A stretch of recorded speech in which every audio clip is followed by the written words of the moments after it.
vous allez bien. Aujourd'hui, je vous retrouve dans une nouvelle vidéo lecture. J'ai décidé de vous lire quelques chapitres du livre que je commence tout juste. Donc je me suis dit que ça serait sympa de commencer avec vous. Et ce livre est La prof de Freda McFadden. La prof. Hop. La prof de Freda McFadden.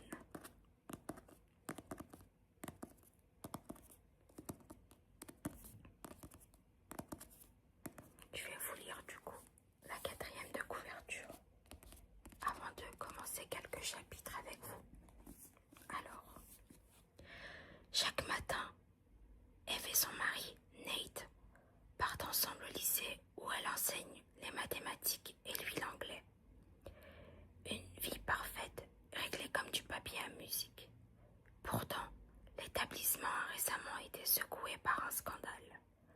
Un professeur a été licencié parce qu'il aurait eu une liaison avec l'une de ses élèves, Addie. Et cette année, elle se retrouve dans la classe d'Eve et dans celle de son charmant mari. Comme tout le monde, Eve sait que l'on ne peut faire confiance à la jeune fille. Mais quand la prof commence à comprendre qui est véritablement Addie, il est peut-être déjà trop tard.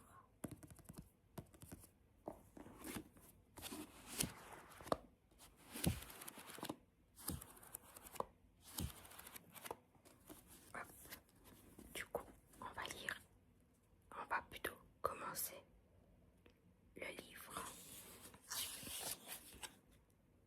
Oups, désolée. Prologue. Creuser une tombe, c'est ardu. Tout mon corps me fait mal. Des muscles dont je ne soupçonnais même pas l'existence hurlent de douleur. Chaque fois que je soulève la pelle pour charrier un peu plus de terre, j'ai l'impression qu'un couteau s'enfonce dans un muscle derrière mon omoplate. Je pensais n'avoir que des os à cet endroit-là, mais il faut croire que je me trompais.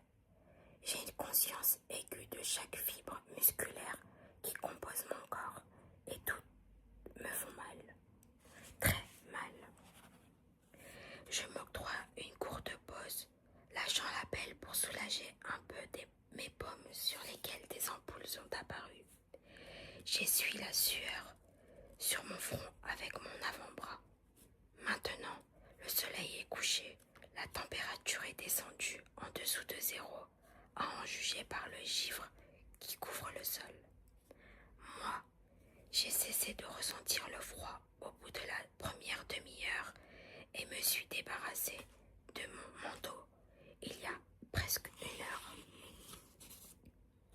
Plus je creuse, plus c'est facile cependant. La première couche de terre était presque impossible à fracturer. Cela dit, à ce moment-là, j'avais un partenaire. Maintenant, il n'y a plus que moi, enfin, moi et le corps. Mais il ne me sera pas d'une grande aide. Je scrute le tréfonds du trou. On dirait un abîme, pourtant il ne fait même pas 1 mètre. Jusqu'à quelle profondeur je dois aller? On dit toujours 6 pieds sous terre. Mais bon, ça, c'est sûrement pour les tombes officielles. Pas pour les trous anonymes au milieu des bois. Remarquez, étant donné l'objectif, il ne faut absolument pas que quiconque découvre ce qui est enterré ici. Je suppose que plus je creuse, mieux c'est. Je me demande à quelle profondeur un cadavre doit être enterré pour que les animaux ne puissent le flairer. Un coup de vent glace la couche de sueur sur ma peau nue. Je frissonne. À chaque minute qui passe, la température continue de baisser. Il faut que je me remette au travail. Je vais encore m'échiner un peu, par précaution. Il suffit que je reprenne la pelle pour que les points douloureux dans mon corps se disputent de nouveau mon attention. Là,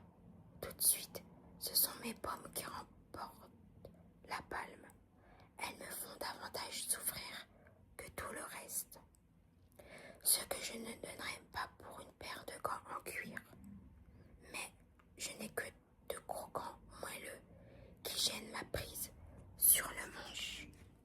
Je dois donc me contenter de mes mains nues avec les ampoules et tout le reste. Lorsque le trou n'était pas très profond, je pouvais peloter la terre sans entrer à l'intérieur. Mais la seule façon de continuer maintenant, c'est de descendre dans la tombe. Et j'ai un peu peur que ça me porte la poisse. Certes, on finit tous les deux dans un trou, mais ce n'est pas non plus la peine de tenter le sort. Malheureusement, je n'ai pas le choix en l'occurrence. Alors, je m'enfonce de nouveau la lame de la pelle dans le sol sec et dur. Un bruit me fait dresser l'oreille. La forêt est silencieuse, à l'exception du vent.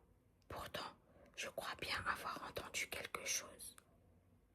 Crac! Ça recommence. On dirait une branche qui se casse. En revanche, je serais bien incapable, de déterminer d'où ça venait. Je me redresse et scrute l'obscurité de mes yeux plissés. Il y a quelqu'un ici. Si c'est le cas, je suis dans un sacré pétrin. Ohé, je murmure d'un filet de voix rauque. Pas de réponse. Je serre la pelle dans ma main droite, concentrée au maximum sur les bruits. Je retiens mon souffle pour bloquer aussi le son de l'air qui entre et sort de mes poumons. Crac! Une autre branche qui se casse. Aucun doute cette fois. Pire le son est plus proche que tout à l'heure. Et maintenant, j'entends le crissement des feuilles. Mon ventre se serre. Je ne pourrai pas m'en sortir grâce à mon bas goût cette fois. Je ne pourrai pas prétendre qu'il s'agit d'un gros malentendu. Si quelqu'un me repère, c'est fini. Fichu pour moi, menottes au poignet, voiture de police, toute sirène hurlante. Prison à vie, sans possibilité de libération conditionnelle. La totale. Et puis soudain, au clair de lune, j'aperçois un écureuil qui s'élance dans la clairière. Alors qu'il passe devant moi en courant, une autre brindille craque sous le poids de son corps. La bestiole disparaît ensuite et les bois retombent dans un silence de mort. Ce n'est donc pas un être humain, ce n'était qu'un animal sauvage. Les bruits de pas n'étaient que des bruits de patounettes qui détalaient. Je recommence à respirer. Le danger est écarté dans l'immédiat, mais ce n'est pas fini pour autant, loin de là. Et là, je n'ai pas le temps de me reposer. Je dois continuer à creuser.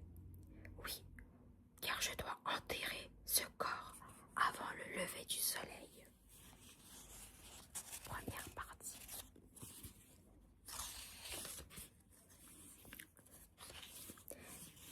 Du point de vue de Ève. 3 mois plus tôt. On me dit souvent que j'ai de la chance. J'ai une belle maison, une brillante carrière et je reçois constamment des compliments sur mes chaussures. Toutefois, je ne me fais pas d'illusions. Lorsque les gens me parlent de ma chance, ils ne font pas allusion à ma maison, à ma carrière ou à mes chaussures. Ils parlent de mon mari, de Nate, lequel fredonne en se brossant les dents. Je me suis brossé les dents à côté de lui tous les matins pendant presque 1 an, avant de m'apercevoir que c'est toujours la même chanson, All Shook Up d'Elvis Presley. Quand je l'ai questionné là-dessus, il a ri et m'a raconté ce que sa mère lui avait appris. La chanson fait exactement 2 minutes, soit la durée pendant laquelle on est censé se brosser les dents. J'ai commencé à détester cette rengaine de toutes les fibres de mon corps. La même fichue chanson tous les matins depuis 8 ans que nous sommes mariés. Je pourrais probablement éradiquer le problème en évitant de me brosser les dents à la même heure que lui. Mais, le matin, nous tâchons d'optimiser l'utilisation de la salle de bain, étant donné que nous partons à la même heure pour le même lieu. Nate crache le dentifrice, puis se rince la bouche. J'ai déjà fini pour ma part, mais je ne me tarde. Il s'empare du flacon de bain et se gargarise avec le liquide bleu vif. Je ne sais pas comment tu supportes ce truc. Comment ai-je? Je les trouve acides, ces bains de bouche. Il le recrache dans le lavabo et me sourit. Il a les dents parfaites, droites et blanches, d'une nuance si éclatante qu'elle vous oblige à détourner le regard. C'est rafraîchissant, la propreté du corps s'apparente à celle de l'âme. Comme on dit, je frissonne. En tout cas, c'est dégoûtant. Ne m'embrasse pas après d'être gargarisé avec ce machin. Nate s'esclave. Et en effet, c'est assez drôle, vu qu'il m'embrasse rarement de toute façon. Un vague bisou sur la joue lorsque nous nous quittons le matin, un autre lorsque nous nous retrouvons le soir, et un dernier avant de nous coucher. 3 baisers par jour. Notre vie sexuelle est tout aussi réglementée. Le premier samedi de chaque mois. Avant, c'était tous les samedis, puis c'est passé à un samedi sur 2. Et depuis 2 ans, nous nous sommes installés dans le schéma actuel. Je suis tentée de programmer la séance comme un rendez-vous récurrent dans l'agenda partagé de nos iPhones. J'attrape le sèche-cheveux pour éliminer l'humidité résiduelle de mes cheveux, tandis que Nate passe une main dans les siens, brun et court, puis entreprend de se raser. En nous observant tous les deux dans le miroir, j'aurais bien du mal à nier que Nate est de loin le plus séduisant de nous deux. Il n'y a pas photo. Mon mari est incroyablement beau. Si un réalisateur tournait un film sur sa vie, il devrait choisir parmi les stars les plus sexy d'Hollywood pour tenir son rôle. Outre ses cheveux épais d'un chocolat profond, il a des traits ciselés, un adorable sourire en coin, et depuis qu'il a acheté le jeu d'haltères qu'il garde dans notre sous-sol, un torse en train de devenir très musclé. Moi, en revanche, je suis résolument ordinaire.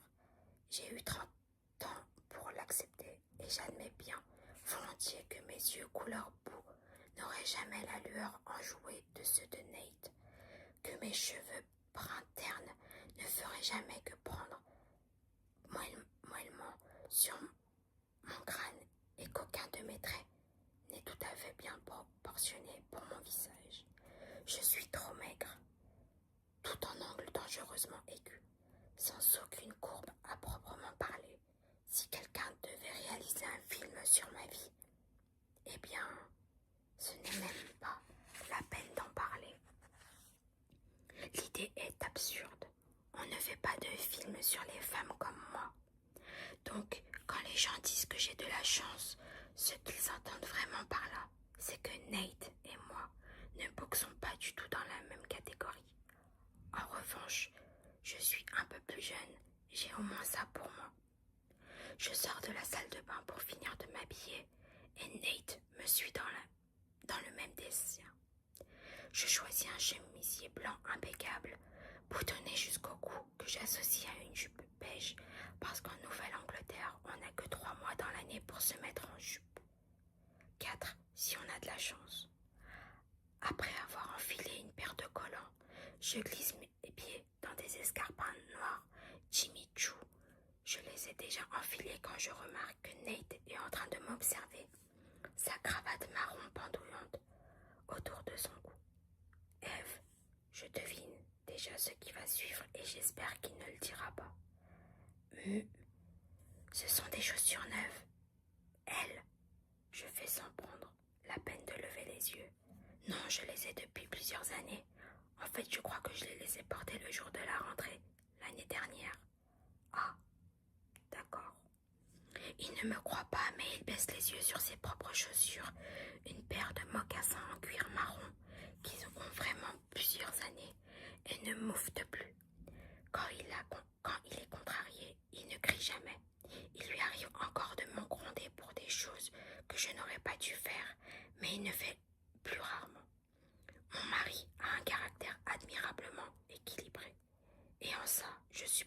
j'ai de la chance.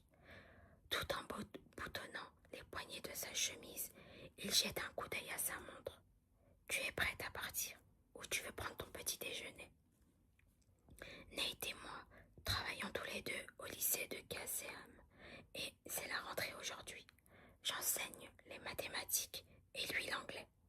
Il est probablement le professeur le plus populaire de tout l'établissement, mais surtout depuis qu'Art Tuldle est parti. Mon ami et collègue Shelby m'a dit que Nate était en tête de la liste des 5 professeurs les plus sexy de KCM Heights, dressés par les filles de terminale. Il l'emporte haut la main. Nous nous servons rarement de la même voiture pour nous rendre au travail le matin. Je conviens que c'est un peu indécent de prendre 2 véhicules pour effectuer le même trajet. Mais il reste toujours plus tard que moi et je n'ai pas envie d'être coincée là-bas. Toutefois, le jour de la rentrée, nous faisons le trajet ensemble. Allons-y, dis-je. Je prendrai un café à l'école. Nate acquiesce. Il ne petit déjeune jamais, soi-disant parce que ça lui dérange l'estomac. Accompagné par le claquement satisfaisant de mes talons, je me dirige vers la porte d'entrée de notre maison à un étage. Elle est petite, nous n'avons que 2 salaires d'enseignants, mais elle est neuve et à bien des égards, c'est la maison de mes rêves. Nous avons 3 chambres et Nate parle de remplir sous peu les 2 qui restent avec des enfants. Bon, je ne vois pas bien comment nous y parviendrons avec notre programme intime actuel. J'ai arrêté ma contraception il y a 1 an, juste pour voir ce qui se passerait. Et jusqu'à présent, rien du tout. Nate s'installe sur le siège conducteur de sa Honda Accord. Chaque fois que nous allons quelque part ensemble, nous prenons sa voiture et c'est toujours lui qui conduit. Ça fait partie de notre routine. 3 bisous par jour, un rapport sexuel 1 fois par mois et Nate au volant. J'ai beaucoup de chance. J'ai une belle maison, une carrière épanouissante et un mari à la fois gentil, doux et agréablement beau. Pourtant, tandis que Nate s'engage sur la route et prend la direction du lycée, je n'ai qu'une idée en tête. Pour ma part, qu'un camion crie un stop, percute la Honda et nous tue tous les 2 sur le coup. Et voilà. Du coup, j'ai lu le premier chapitre et le prologue. Je me suis arrêtée là. Je sais pas si ça vous tente la suite. Je vous avouerai que j'aimerais bien savoir pourquoi elle veut qu'ils meurent tous les 2. Mais je pense que je continuerai de mon côté. Du coup, c'était la prof. Hop. Avec Eve et Nate.